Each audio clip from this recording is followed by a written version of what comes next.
¿En dónde están los profetas que en otros tiempos nos dieron las esperanzas y fuerzas para andar, para andar?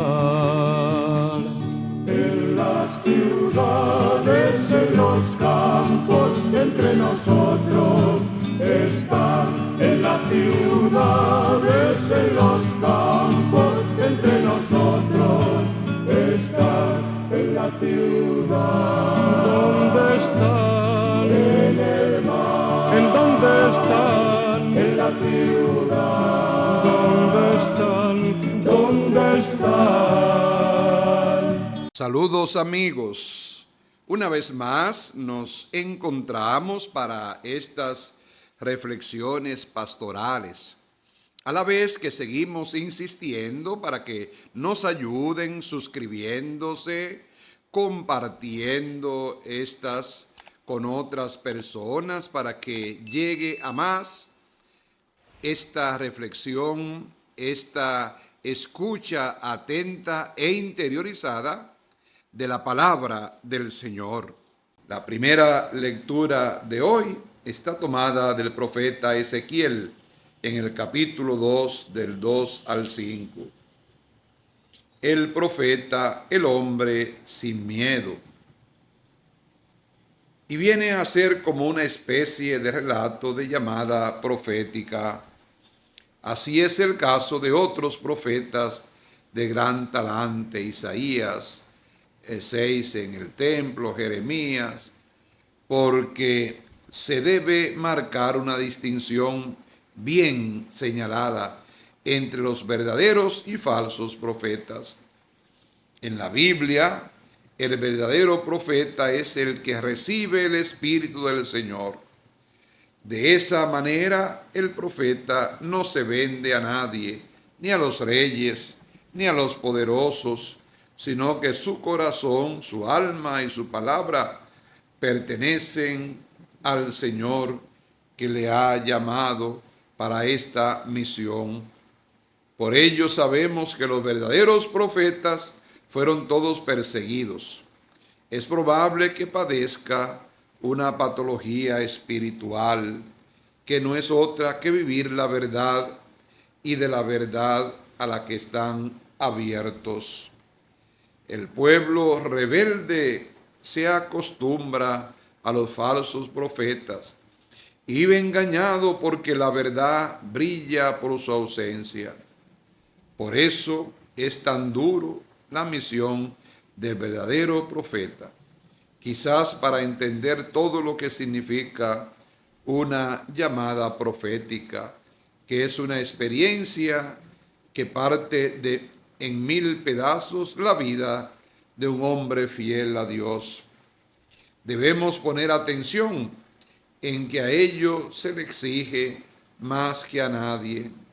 No hablan por hablar, ni a causa de sus ideas, sino que es la fuerza misteriosa del Espíritu que le impulsa más allá de lo que es la tradición y la costumbre de lo que se debe hacerse. Por eso el profeta es el que aviva la palabra del Señor.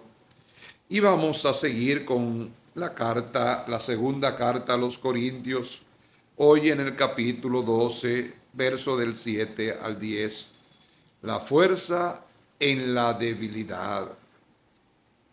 Esta lectura es probablemente una de las confesiones más humanas de gran Pablo de Tarso. Forma parte de lo que se conoce como la carta de las lágrimas, según lo que podemos inferir de 2 Corintios. Es una descripción retórica, pero real. Se habla del aguijón, algo afilado y punzante en su carne. Es toda una expresión que ha confundido a unos y a otros. Muchos piensan en una enfermedad, es la tesis más común de una enfermedad crónica que ya arrastraba desde los primeros tiempos de la misión, pero no habría que descartar un sentido simbólico. lo que se apuntaría probablemente a los adversarios que ponen en entredicho su misión apostólica, ya que habla de un agente de Satanás, aunque bien es verdad que en la antigüedad el diablo escudaba los tópicos de todos los males, reales o imaginarios. Es algo biológico, psicológico. En todo caso, Pablo quiere decir que aparece débil ante los adversarios que están cargados de razones. Quiere combatir por el Evangelio que anuncia y por él mismo, desde su experiencia de debilidad, la que los otros ven en él y la que él mismo siente. Para ello el apóstol recurre como medicina a la gracia de Dios. Te es suficiente mi gracia, porque la potencia se lleva a cabo en debilidad. Una de las expresiones más logradas y definitivas de la teología de Pablo. Esa gracia le hace fuerte en la debilidad, le hace autoafirmarse, no en la destrucción ni en la vanagloria, sino en aceptarse como lo que es, quien es y lo que Dios le pide. Pablo construye en síntesis una pequeña y hermosa teología de la cruz. Es como si dijera que nuestro Dios es más Dios cuando menos arrogantemente se revela. El Dios de la cruz, que es el Dios de la debilidad frente a los poderosos, es el único Dios al que merece la pena confiarse. Esta es la mística apostólica y cristiana que Pablo confiesa en este bello pasaje. Es como cuando Jesús dice: quien guarda su vida para sí la perderá. Es un desafío al poderío del mundo y de los que actúan de esa manera. Es el sello mismo de la comunidad. Es la invitación que Pablo nos hace hoy a confiar plenamente en Dios, no obstante nuestras fragilidades, nuestras debilidades. Dios y su gracia siempre nos acompaña. El Evangelio de Marcos, que continuamos leyendo en el capítulo 6, del 1 al 6, Nazaret, nadie es profeta en su tierra. El texto del Evangelio de Marcos es la versión primitiva de la presencia de Jesús en su pueblo, Nazaret. Después de haber recorrido la Galilea predicando el Evangelio, allí es el hijo del carpintero. De María se conoce a su familia más cercana. ¿De dónde le vienen lo que dice y lo que hace? Lucas, por su parte, ha hecho de esta escena de Nazaret el comienzo más determinante de la actividad de Jesús. Ya sabemos que el proverbio del profeta rechazado entre los suyos es propio de todas las culturas. Jesús, desde luego, no ha estudiado para rabino, no tiene autoridad para ello, como ya se pone de manifiesto en Marcos 2:21. Pero precisamente la autoridad de un profeta no se explica institucionalmente, sino que se reconoce en que tiene el Espíritu de Dios. El texto habla de sabiduría porque precisamente la sabiduría es una de las cosas más apreciadas en el mundo bíblico. La sabiduría no se aprende, no se enseña, se vive y se transmite como experiencia de vida. A su vez, esta misma sabiduría le lleva a decir y hacer lo que los poderosos no pueden prohibir.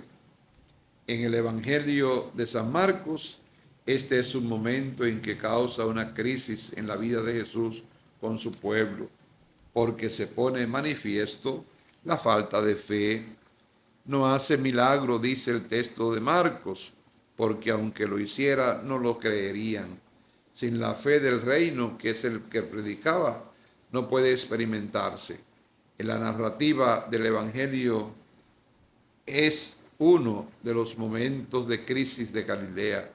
Por ello, el Evangelio de hoy no es simplemente un texto que narra el paso de Jesús por su pueblo, donde se había criado, Nazaret, como en Lucas también, no representa solamente el pueblo de su niñez, es todo el pueblo de Israel que hacía mucho tiempo, siglos, que no había escuchado a un profeta, y ahora que esto sucede, su mensaje queda en el vacío.